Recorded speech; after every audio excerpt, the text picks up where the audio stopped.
Marami akong asikaso ba pa. Baga lang yun. Maganan na eh, may pakabilis pa ganun.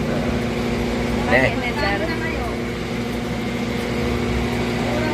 Wala customer, atin eh. Meron naman sa sana naman. Magkano na ang gas? 93 yung premium. Ha? 93 na yung premium.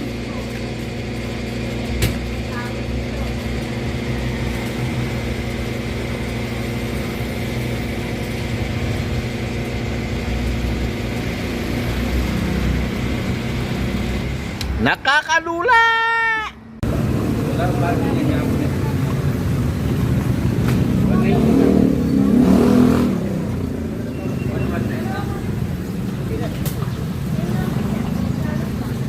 Boss, ipasal ko.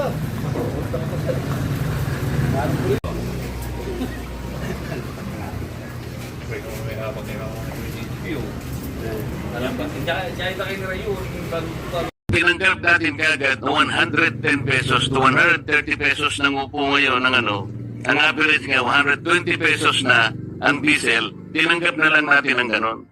Well, what happened?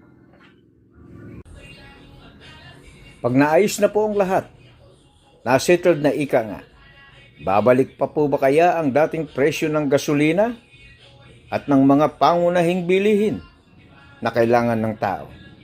Yan po nga abangan natin. Isang magandang araw po sa ating lahat.